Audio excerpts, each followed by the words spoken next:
My name is Mikko Hyppönen and I work here at F-Secure in Finland.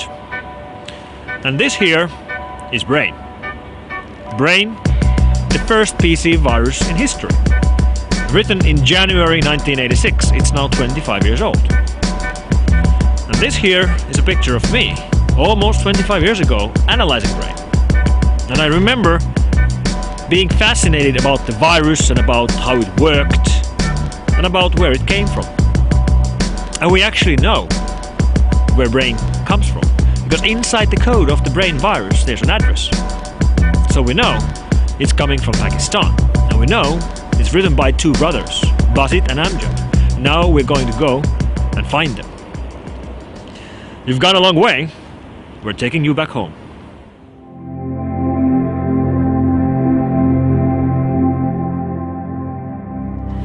This is the way viruses used to travel, with people traveling around the world carrying floppies with them. Floppy disks infected with viruses like Brain.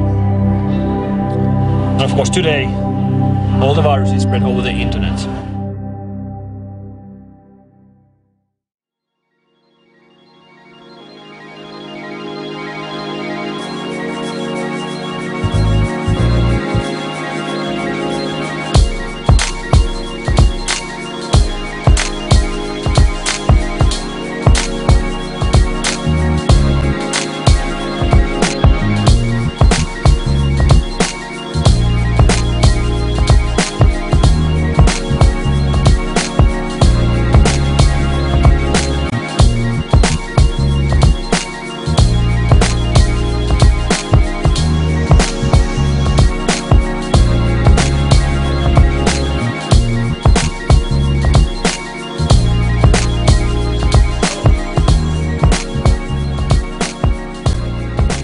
Feels quite amazing to be here after all these years and to actually meet you.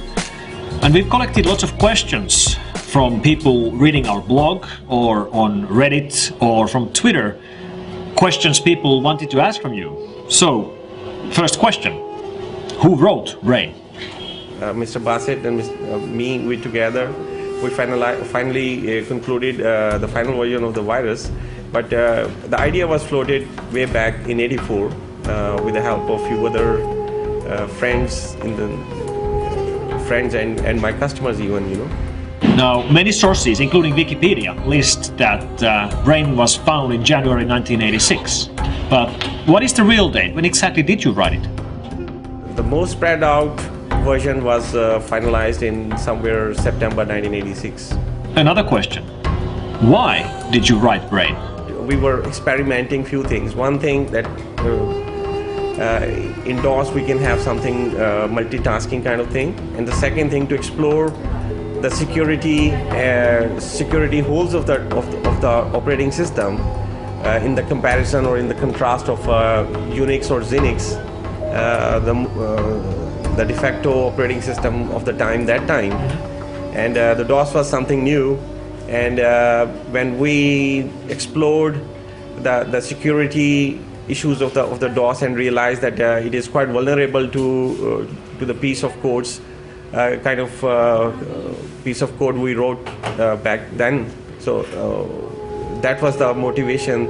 At the same time, to find out how the floppies and how the programs and how the software move around.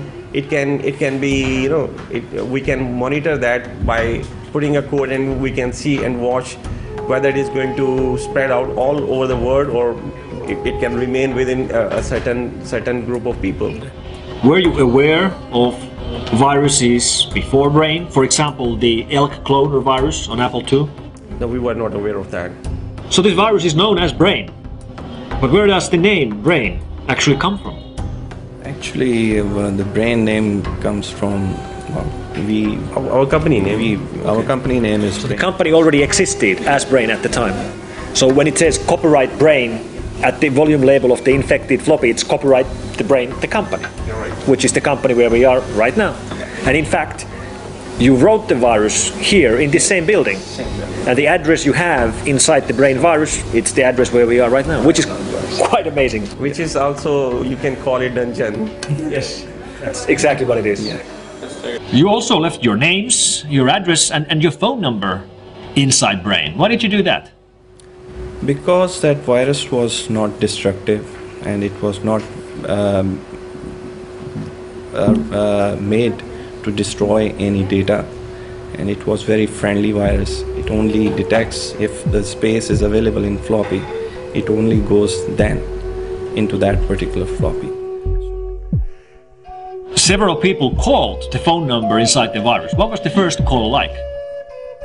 The first call we received was from Miami University, and somebody taking care of I think a magazine down there, a local magazine, and she was writing something, and she was having trouble with the floppy, and she discovered that she got some extra piece of code down there inside, and she found our contact number when she called me, and I was very surprised and I was shocked rather, because I had no expectation that it will ever happen, that it will go so far.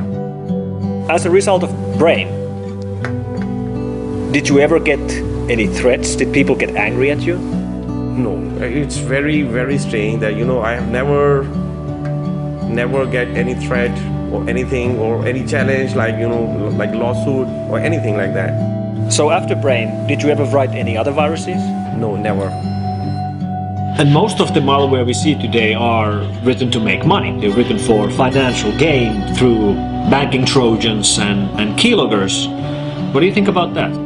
I feel or think about these things as a criminal act, purely criminal act.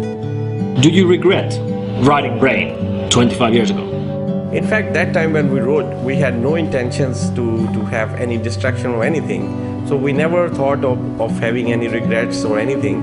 But now, today, when we see people are doing something very destructive and negative, which is not our idea at that time, and this is something new, altogether separate and a different thing. Of course, we regret to see people doing all destructive things, and but we feel happy to find companies like F-Secure and other companies writing security software for the operating systems. If you would not have written the first PC virus 25 years ago, do you think somebody else would have written it? I think so. I have this feeling, maybe, because if I see people are going crazy about different ideas to have to exploit the operating systems. Well, thank you very much for this interview, and I brought Brain with me. I brought it home. It's for you. Thank you very much.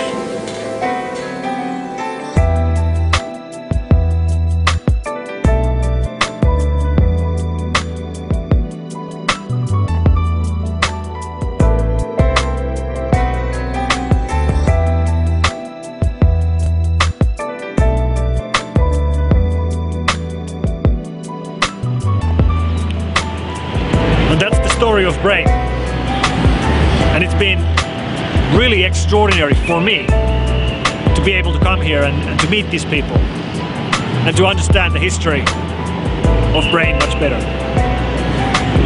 So thank you for joining me on this trip. Thank you very much.